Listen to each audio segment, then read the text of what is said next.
नमस्कार दोस्तों, मेरे इस यूट्यूब चैनल पर आपका स्वागत है। दोस्तों आज हम डिस्कस करेंगे हरियाणा जीके के इम्पोर्टेंट क्वेश्चन आंसर्स, जो कि एचएसएससी के एग्ज़ाम के पॉइंट ऑफ व्यू से काफ़ी इंपॉर्टेंट रहने वाले हैं।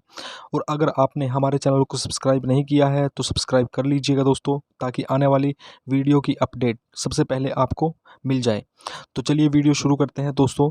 तो सबसे पहला क्वेश्चन है, किसी क्षेत्र विशेष का अपवाह तंत्र किस पर निर्भर करता है?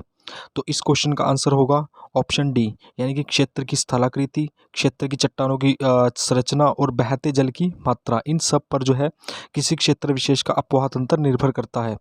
सेकंड क्वेश्चन है, राज्य का विशाल मैदान किन नदी तंत्रों के मध्य स्थित है? तो इस क्वेश्चन का आंसर आएगा गंगा और सिंधु नदी के नदी तंत्रों के मध्य स्थित है।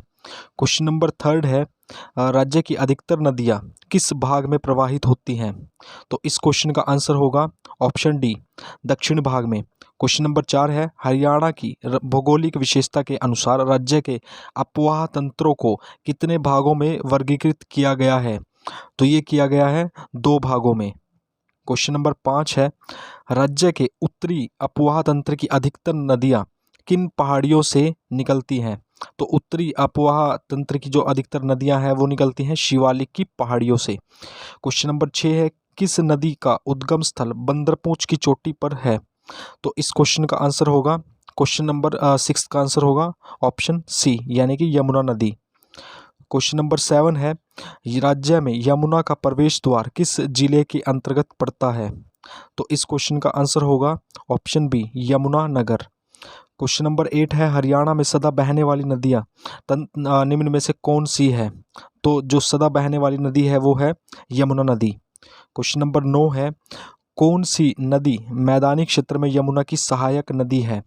तो इस क्वेश्चन का आंसर होगा ऑप्शन डी, सोम्बा नदी, बूढ़ी गंगा और पथराला नदी, ये सभी जो है यमुना की सहायक नदियां हैं। यमुना नदी हरियाणा के निम्न में से किस जिले की सीमा को नहीं छूती है? तो इस क्वेश्चन का आंसर होगा ऑप्शन ए, अंबाला को। नेक्स्ट क्वेश्चन है, यमुना नदी के साथ हरियाणा के निम्नलिखित में से किस जिले की सीमा नहीं लगती है? तो इस क्वेश्चन का आंसर होगा रोहतक की। नेक्स्ट क्वेश्चन है, यमुना नदी हरियाणा राज्य से निकट उत्तर प्रदेश के किस जिले में प्रवेश करती है? तो इस क्वेश्चन का आंसर है अलीगढ़ से। नेक्स्ट क्वेश्चन है, क्वेश्चन नंबर 13, सीमा में किस क्षेत्र में यमुना नदी बहती है? यानी कि हरियाणा की किस सीमा में जो है, किस दिशा में जो है यमुना नदी बहती है? तो आंसर आएगा इसका ऑप्शन बी, पूर्वी। निम्नलिखित में से कौन सी नदी हरियाणा और उत्तर प्रदेश के मध्य सीमा बनाती है? तो ये बनाती है यमुना नदी। नेक्स्ट क्वेश्चन है, यमुना नदी उत्तर प्रदेश तथा हरियाणा के मध्य कितने किलोमीटर की सीमा रेखा निर्धारण करती है? तो इस क्वेश्चन का आंसर होगा 320 किलोमीटर। हथनीकुंड बैराज का निर्माण किस नदी पर किया गया है? तो ये किया गया है यमुना नदी पर। नेक्स्ट क्वेश्चन है, क्वेश्चन नंबर 17, वैदिक सभ्यता डैश नदी के किनारे फली फूली है? तो इस क्वेश्चन का आंसर होगा सरस्वती नदी। नेक्स्ट क्वेश्चन है, हरियाणा पे प्रवाहित सरस्वती नदी का उल्लेख किस ग्रंथ में है? तो ये है ऋग्वेद में। नेक्स्ट क्वेश्चन है, आदि बद्री का संबंध किस नदी पवित्र नदी से माना जाता है? तो आंसर होगा सरस्वती नदी से। नेक्स्ट क्वेश्चन है, क्वेश्चन नंबर 20, निम्न में से कौन सरस्वती की सहायक नदी नहीं है? तो इस क्वेश्चन का आंसर आएगा वैदेही। क्वेश्चन नंबर 21 है, सरस्वती नदी पेहवा नामक स्थान पर किस नदी से मिलती है? तो आंसर आएगा मारकंडा। नेक्स्ट क्वेश्चन है, सरस्वती नदी किस स्थान पर लुप्त हो जाती है? तो इस क्वेश्चन का आंसर होगा सिरसा के भटनेर नामक स्थान पर। क्वेश्चन नंबर 23 देख लेते हैं दोस्तों, सरस्वती नदी पंजाब के किस जिले में घग्गर नदी से मिलती है? तो इस क्वेश्चन का आंसर होगा ऑप्शन डी, संगरूर। घग्गर नदी है एक बृहत बरसाती नदी। क्वेश्चन नंबर 25 है, घग्गर नदी किस जिले के माध्यम से हरियाणा राज्य में प्रवेश करती है? तो आंसर होगा पंचकुला। नेक्स्ट क्वेश्चन है, क्वेश्चन नंबर 26, घग्गर नदी हरियाणा के किस जिले में नहीं बहती है? तो घग्गर जो नदी है ये किस जिले में नहीं बहती है? भिवानी में। हरियाणा राज्य में घग्गर नदी की लंबाई कितनी है? तो ये है 291 किलोमीटर। किस नदी के द्वारा नैली नामक बाढ़ के मैदान का निर्माण किया जाता है? तो नैली नामक बाढ़ का जो मैदान है ये घग्गर के द्वारा बनाया जाता है। क्वेश्चन नंबर 29 है, किस नदी के को ओट्टू नामक स्थल से निकलने के बाद किस नाम से जाना जाता है? सॉरी, घग्गर नदी को ओट्टू नामक स्थल से निकलने के बाद किस नाम से जाना जाता है? तो आंसर होगा ऑप्शन बी, हाकड़ा नदी। क्वेश्चन नंबर 30 है, घग्गर नदी से पंजाब में कौन सा नाला निकलता है? तो आंसर होगा ऑप्शन ए, जोया नाला। क्वेश्चन नंबर 31 देख लेते हैं, निम्न में से कौन सा नाला दक्षिण में घग्गर नदी से आकर मिलता है? तो इस क्वेश्चन का आंसर होगा ऑप्शन सी, सुकर। किस नदी को पौराणिक कथाओं में अरुणा के नाम से भी जाना जाता था? तो ऑप्शन सी, मारकंडा नदी। वर्षा ऋतु में मारकंडा नदी के द्वारा किस जिलों में बाढ़ आती है? तो अंबाला और कुरुक्षेत्र, यानी कि ऑप्शन सी करेक्ट हो जाएगा। नेक्स्ट क्वेश्चन है क्वेश्चन नंबर 34, मारकंडा नदी की महत्वपूर्ण सहायक नदी है?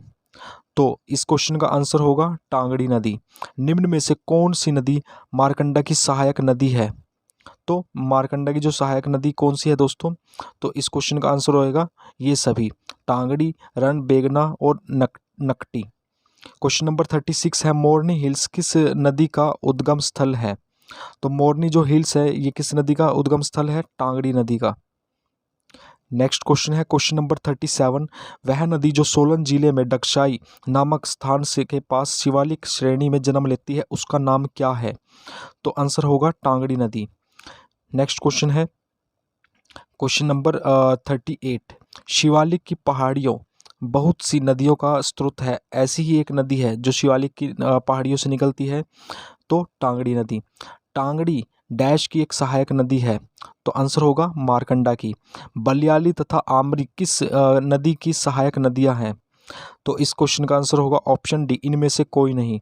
राज्य में किस नदी का निचली खंड के रूप में जाना जाता है? तो यह जाना जाता है अपगा नदी को। क्वेश्चन नंबर 42 देखते हैं, चेतांग नदी का ऋग्वेद कालीन नाम क्या है? तो इस क्वेश्चन का आंसर होगा दृशद्वती। निम्न में से किस जिले से होकर चेतांग नदी नहीं बहती है? तो ये कौन से जिले से होकर नहीं बहती है? अंबाला से। निम्न में से कौन हरियाणा के उत्तरी अपोहा तंत्र की नदी नहीं है? तो ये होगी दुहान। नेक्स्ट क्वेश्चन है क्वेश्चन नंबर 45, साहिबी नदी को डैश भी कहा जाता है? तो इस क्वेश्चन का आंसर होगा जगदाद्री। किस नदी को दिल्ली में नसबगढ़ ड्रेन के नाम से जाना जाता है? तो आंसर होगा साहिबी नदी। निम्न में से कौन सी साहिबी नदी की सहायक नदी है? तो आंसर होगा ऑप्शन सी, सोता नदी और इंदौरी नदी, ये दोनों जो है साहिबी नदी की सहायक नदियां हैं दोस्तों अगर वीडियो अच्छा लग रहा हो तो वीडियो को लाइक कीजिए और हमारे चैनल को सब्सक्राइब कर लीजिए। नेक्स्ट क्वेश्चन है दोस्तों 48 नंबर क्वेश्चन है, इंदौरी नदी का उद्भव डैश के निकट है? तो इंदौरी नदी जो है इसका उद्भव जो है वो 48 क्वेश्चन का आंसर होगा ऑप्शन सी, यानी कि भिवानी। प्राचीन समय में इंदौरी नदी को किस नाम से जाना जाता था? तो आंसर होगा अंशुमती। हरियाणा में 50 किलोमीटर तक बहने वाली गैर बारहमासी नदी कौन सी है? तो आंसर होगा ऑप्शन डी, इंदौरी नदी।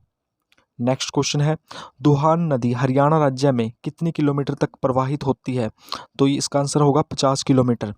निम्न में सभी हरियाणा राज्य की नदियां हैं केवल छोड़कर, तो जो हरियाणा की नदी नहीं है वो कौन सी है दोस्तों? तो इस क्वेश्चन का आंसर होगा कोटला नदी। नेक्स्ट क्वेश्चन है, हरियाणा में किस भौगोलिक स्वरूपों के कारण झीलों का संख्या बहुतायत में है? तो ऑप्शन डी, ए और बी, उत्तर पूर्व में शिवालिक पहाड़ियों का होना और दक्षिण में अरावली पहाड़ियों का होना। नेक्स्ट क्वेश्चन है क्वेश्चन नंबर 54, राज्य में झीलों का महत्व किन कारणों से है? तो आंसर होगा कृषि, पर्यावरण और पर्यटन, यानी कि ऑप्शन डी, ये सभी। निम्न में से हरियाणा में कौन सी झील जो है वो स्थित है?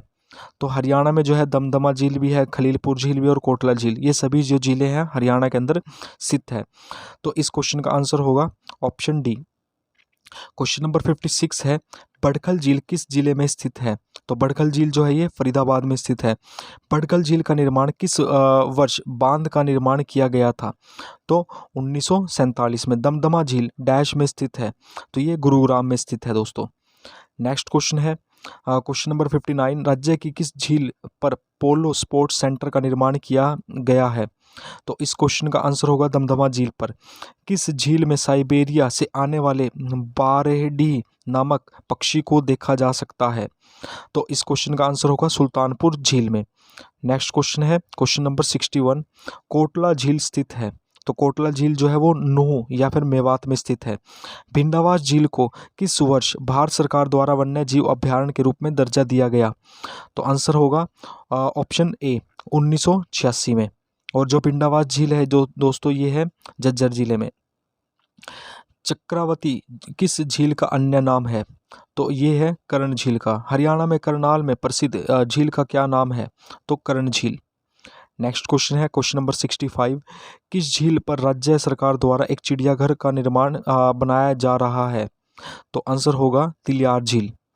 नेक्स्ट क्वेश्चन है क्वेश्चन नंबर 66, निम्न में से कौन सी सुमेलित है? भड़कल झील जो है ये फरीदाबाद में है, ये बिल्कुल करेक्ट हो जाएगा। तो इस क्वेश्चन का आंसर दोस्तों ए हो जाएगा। भिंडावास जो झील है दोस्तों ये झज्जर जिले में है, तो ये कुरुक्षेत्र में नहीं है। ब्रह्मसरोवर जो है ये कुरुक्षेत्र में है, रोहतक में नहीं है। दमदमा जो है ये गुरुग्राम में है, सिरसा में नहीं है दोस्तों। नेक्स्ट क्वेश्चन है क्वेश्चन नंबर 67, ब्लू बर्ड झील कहाँ स्थित है? तो आंसर होगा हिसार में। प्रसिद्ध बीबीपुर और नसबगढ़ नामक झीलें हरियाणा के किस प्राकृतिक क्षेत्र में स्थित है? तो आंसर होगा मैदानी क्षेत्र में। क्वेश्चन नंबर 69 है, राज्य के किस नाले का उद्गम स्थल राजस्थान के अलवर में है? तो आंसर होगा इसका ऑप्शन बी लंदोह नाला। नेक्स्ट क्वेश्चन है, राज्य में किस नाले को तिलपत ड्रेन के नाम से जाना जाता है? तो ये जाना जाता है दोस्तों भूरिया नाला। नेक्स्ट क्वेश्चन है क्वेश्चन नंबर 71, डैश गुरुग्राम जिले की राजखा पहाड़ियों में अवस्थित गोसाई जोहड़ नामक गांव के पास से निकलता है? तो कौन सा नाला है दोस्तों वो? तो इसका आंसर होगा महेंदी बाड़ी नाला। दोस्तों ये हमने टोटल 71 क्वेश्चन आंसर जो है हरियाणा जीके से संबंधित हमने डिस्कस किए। आई होप ये वीडियो आपको